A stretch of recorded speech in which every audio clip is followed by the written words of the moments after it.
The Spiderweed Preserve in Middletown, Connecticut has history and mysteries. It also has the ruins of a beautiful fieldstone house hidden in the woods on a granite hill. 300 years ago, it was the Solomon Hubbard Farm. This form was filed in 1978 by the Greater Middletown Preservation Trust. It has information about the farm and was filed to show that the property is historically significant. Of particular significance is the farmhouse, which looked like this in 1978.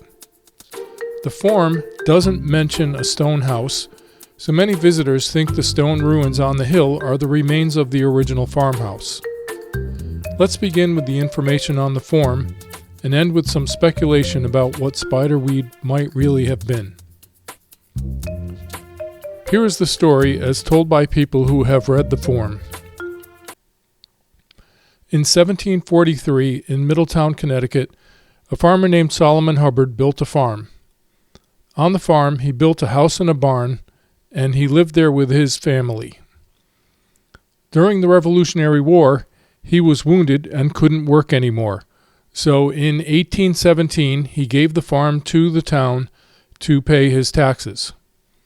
Hubbard and his wife were allowed to live on the farm for the rest of their lives, and when they passed away, the town sold the farm and the house to the Bailey family. In 1866, the Baileys sold it to the Drips family.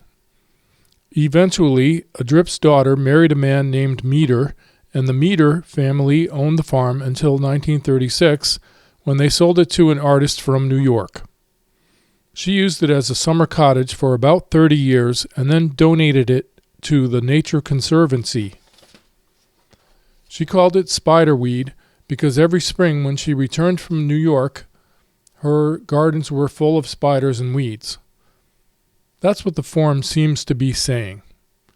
But forms can be misleading. The farm and the farmhouse date back to the mid-1700s, possibly to 1743. The stone house was not built in the 1700s. It was built much later, probably 200 years later. The evidence of this is the style of the architecture and the mortar between the field stones. The mortar was made with Portland cement, which was first used in America in Pennsylvania in 1875. Nothing built in the 1700s could have used Portland cement. The most likely scenario is that around 1936, someone acquired the farm and built the stone house on the granite rock 200 feet above Saybrook Road. The stone ruins are 2/10 of a mile directly east of the parking lot and 2/10 of a mile directly north of the farmhouse, forming a right triangle between the 3 points with the apex at the stone house ruins. What about the farmer, Solomon Hubbard? The Solomon Hubbard who lived in Middletown at the right time to have built this farm was born in 1814 and died in 1860. This was 15 years before the beginning of the Revolutionary War, so he did not fight in the war. He also died before 1817, so he can't be the one who gave the farm to the town to pay his debts. What really happened? From around 1743 to 1936, the land was used as a farm and was home to the Hubbards, Baileys, Drips, and Meters.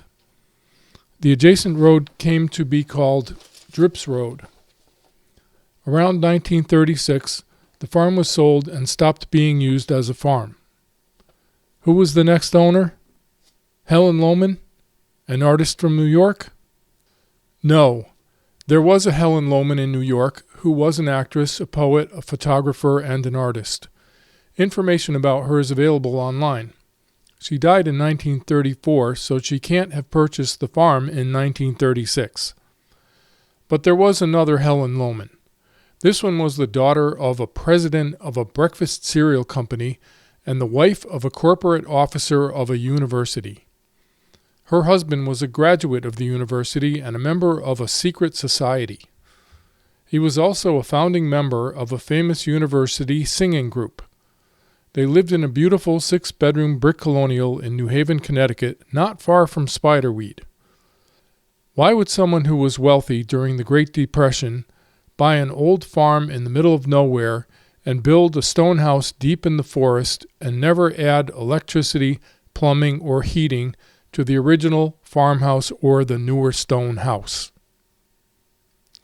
In 1975, the entire farm, including the house, was donated to the Nature Conservancy so it could be maintained as a nature preserve forever.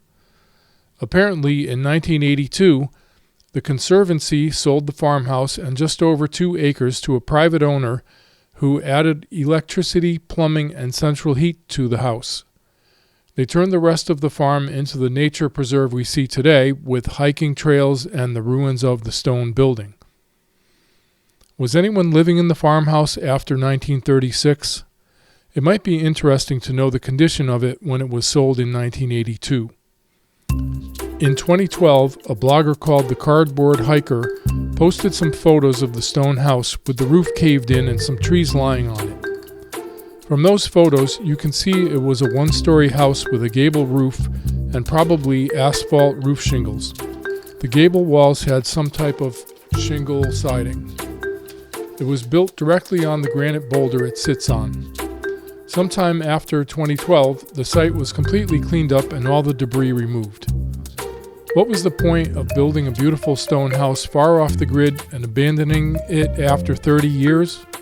Was it really a summer home, or was it something else? A meeting place? A secret meeting place? A hideout? Could Spiderweed be a code name? If you know what it could have been used for, please leave a comment.